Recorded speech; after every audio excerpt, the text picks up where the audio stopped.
We need soldiers to deal with the Christians stopping us from entering the Baptist school, a man says. So this is basically a continuation from the other news where Ishaq Akintola reacted to a school in Kwara State that basically prohibited, the wearing of hijabs.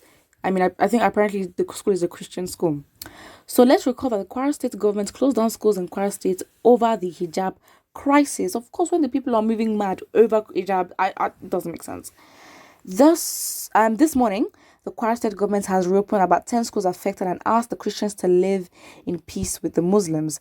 Despite the government decision to reopen the school, the Christian leader will still insist that no Muslim female student will be allowed to wear a hijab in their school. And an eyewitness said, I was coming back from my family house to my place of work where I saw the Christian preventing the Muslim from entering the Baptist school, and all of a sudden, the Christians started throwing stones at us. Are you joking?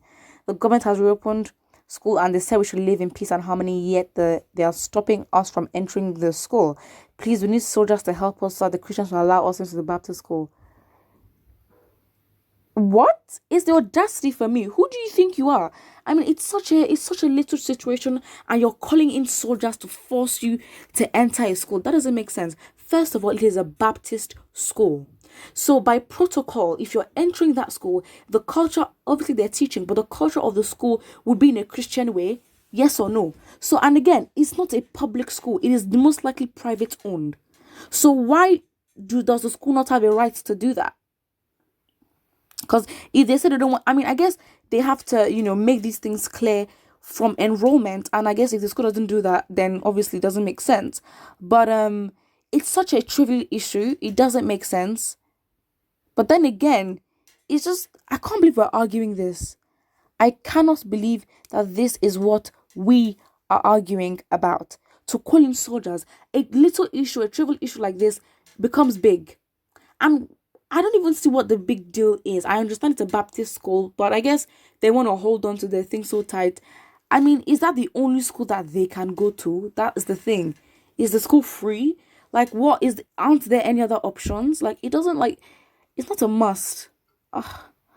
Someone says, wait, my question is that there is no official uniform for all students in the school. If there is, so why would they add a hijab to it? It doesn't make sense if it's their official uniform. But the thing is, you can wear a hijab if you want to. Some people can choose to wear a cross, the long necklace cross that Christians do have or Catholics that do have. It does change the outfit of the school if only one person is wearing that, but it's not a problem. It shouldn't be a problem. I don't know. Someone said everyone should go by that. If you can't get used to that look for the school, then accept the school's code and the mode of dressing. Someone says Nigerian problem is like Amazing Grace; they are new every morning. I mean, I can't believe we're talking about this. It is so sad. So sad. Someone says religion is not supposed to enter school. But the thing is, when you have so many schools that are privatized and we don't have enough options of good quality public funded schools,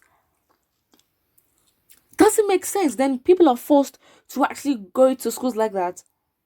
I mean, it's a different thing if the school is mostly Christian. It's a different thing, but it's a Baptist school, so you have to expect that in their culture and the way they do things, it will be in a Christian way. And again, the school also has to take action, which has not been confirmed. The school also has to take action in terms of before the enrollment of a student, they have to specify that this is how we do things, and they've got to sign that they agree and they're going to comply. All this just doesn't make sense and it's so sad. Very, very sad. Why are we talking about this? Some says, what exactly is wrong with us in this our nation, Nigeria? Always over religious reasons. I'm Christian. If I choose to go to a Muslim school, I have to abide with their hijab rules. Again, it's a Muslim school. Exactly. If you choose to come to a Christian school, you must then also abide by not wearing a hijab. Why are we so problematic? I'm so sick and tired of all the nonsense. And that's the thing. I think it's a problem of Nigerians. We defend our religion so much that we've gotten out of touch with reality. We would defend our religion so much, but we would never defend our own nationalism. We would never ever defend that. We would never ever put so much vim and so much effort in terms of going to protest against violations of our human rights. It just doesn't make sense. It doesn't. But then when it comes to the government and whatever, everyone wants to start preaching hope and how everything is in God's hands. I mean, come on now. Come on now. You have got to take responsibility for the fact that you are also giving the leeway and enabling the government to continue, doing certain things because you allow them to.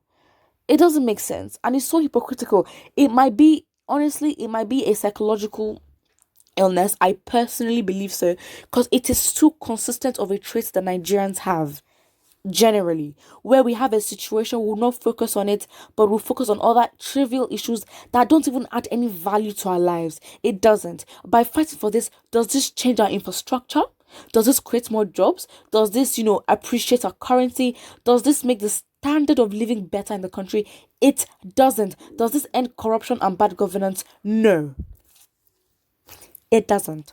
I am not saying that attention should not be shed on this matter like this, but with all the things going on in the country, this is what we're carrying them. And to be honest, the work of these new public media houses is to give out news like this. But then when they give out news specifically like this one, in relation to religion, it will gain so much traction, gain so much likes, gain so much popularity. It just doesn't make sense. It really doesn't. And it's the hypocrisy for me. It's so sad. It really is so sad. Someone says the religion of peace is at it again. Exactly. Bringing peace anywhere they go. This time the peace is to be extended to Kwara State. The same peace given to Kano, Borno, Katsina, and Kaduna must be extended to Kwara. Is it a coincidence all these states start with a K and then they all get, a lot of, attacks and all that? I mean, it's not a funny situation, but it's a coincidence or not. But it's just, I'm just shocked. I'm not shocked. I'm just surprised, but I'm not surprised. I don't even know what I'm feeling. I don't even know what to think of this. It's so shameful. And of course, again, with the religion and, preaching peace and order, peace and harmony, that gets on my nerves so much. It's basically a tactic for you to forget about the real issue that is at hand. That's what it is. That is what it is. But again, it's so hypocritical that, we preach and practice mediocrity so much. I mean, how does this help us? And these are parents going to go and fight for their children to do this, and they want to call on soldiers. My G, you are not even protesting for better lives. You're not protesting against your government. I mean, it's so sad. It's the hypocrisy for me.